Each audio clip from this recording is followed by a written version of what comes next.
We are going to create a satin bonnet or hair cap, whatever term you want to use. So we're going to make the pattern, which is this is my pattern, which is the radius of 12. I had it 14 inches, but 14 was too big, so I cut it off. So I have 10 and you have the option of 12. So we're going to just make 10 will fit kids and some adults. 12 depending on if you have a lot of hair, you want it covered. So especially when you have braids, and 14 is a super size, you got a lot of hair.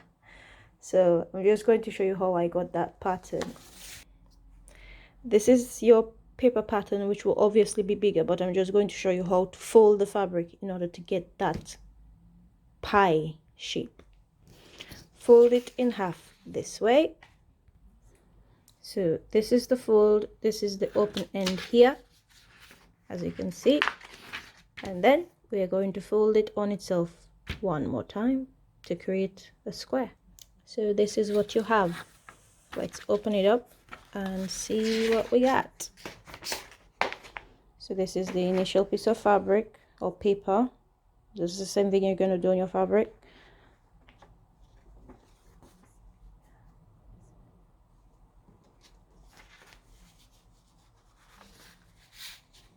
So this is the fold, this is the open fold, and these are the loose ends. Ensure you are working with your pattern with the fold towards you.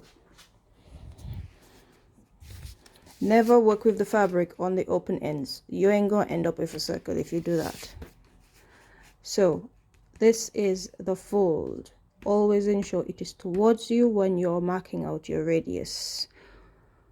So we're going to use the 10 inch. So from that point, which is your starting point, that is the center of your circle, mark out 10 inches. So from that point, your tape measure should always stay at that point.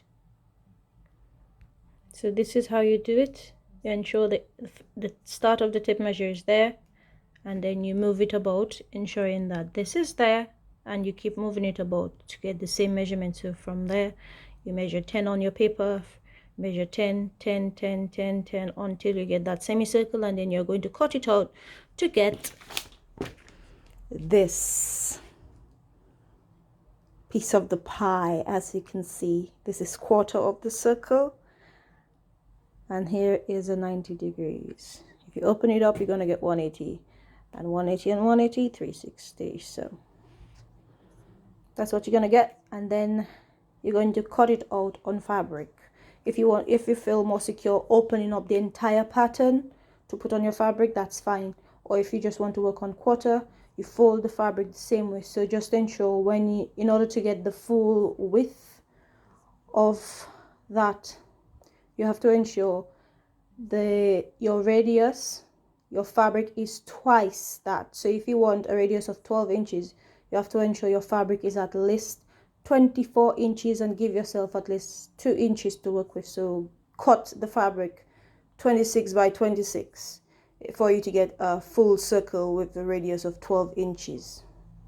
Basically, if you're working just like as long as you have a radius, make sure the amount of fabric you have is at least twice that length plus at least 2 inches to work with, because you need to give yourself room to cut. After cutting it out, as you can see, these are the quarters. This is where we had it. That's opened up, and this you're going to place on your fabric like that, or you fold it like this, which means you have to fold the fabric in 4, ensuring the fold is towards you and the open ends are away from you, and you cut it on the fabric. So after you've placed the fabric in 4, you cut it like this, or you just open that up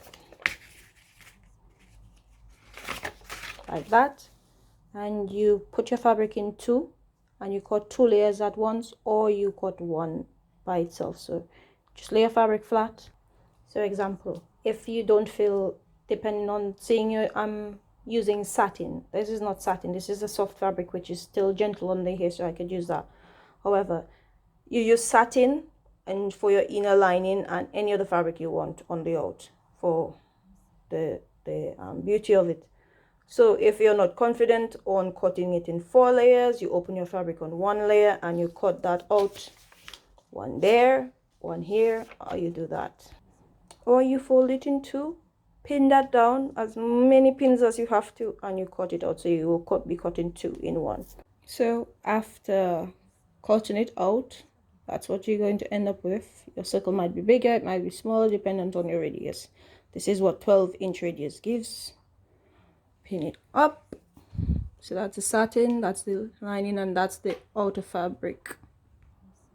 So that's the outer fabric. You pin it, right side's facing, so that's the wrong side. That is very identical, but I have a good eyes still so I could identify, but it's right side to right side. So this is the inner side of the satin, and this is the shiny side, as you can see. So after you've done that, you're going to stitch it. I used 1/4 inch seam allowance on that all the way around, and I left a little opening there so I could turn it right side out. I'm also going to clip the ends to help the circle lie flat when I turn it around. So I'm going to do that, and then I'll show you. So here it is. I've notched the ends all the way around. If you want to just do slits, just clip in through, just ensure you don't clip through the stitching. Yeah, you're gonna turn it around.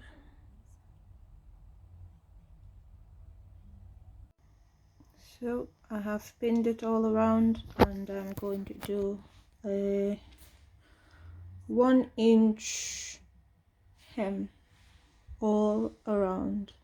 And what I've done to signify where I should stop, these 2 X's, when you come around, you won't forget that this is the opening, so you leave that open and you do a 1-inch stitch all around. Or if you want whatever size band you want, now is your time to decorate it. Or if you're feeling fancy and you want to put a little ruffle, then you do your stitch so whatever the height of the ruffles you want. So let's just say you want a 1/4 inch, so you measure 1/4 inch here, and then from that 1/4 inch line you measure out the casing for your elastic. So 1/4 inch here, and then if you want a 1-inch elastic, from that 1/4 inch line here you measure 1 inch, and that will be where you stitch for your elastic.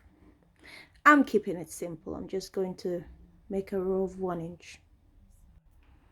So I have just gone and stitched the end for the casing. So from that line here, that's 1 inch, and from that line here around about 1/2 inch. So I split it in half. What I'm going to do, because I do not have 1-inch elastic, I'm going to use 1/4 inch elastic. So I'm going to feed each of these tubes with a strand of 1/4 inch elastic, which will make up for the 1 inch, and it will still be comfortable around the head. So that's a technique I learned actually. When you don't have the size you want and you put in for a casing, you do multiple casings and you just feed the size elastic through, and it's going to come up nice actually.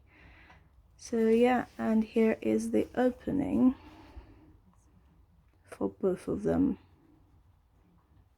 So I'm going to feed that through. Let's see how it comes out. So this is the size of the elastic I have. That's a 1/4 inch. So what I'm going to do, measure that around my head, ensure it sits comfortably. Whatever length you get, cut it twice, and then you fit it into the casings. So this is, don't mind me covering my ears, I just like covering my ears when I have my bonnet on.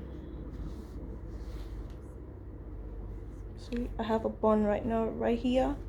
So this is it. So there's 2 rows, and each row has 1/4 inch elastic. It fits very, very comfortable on the head, like damn. So this is the inner, and this is the outer.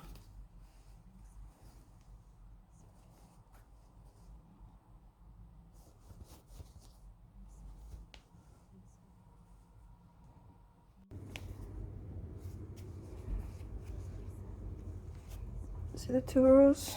It fits so comfy. And this is the inner.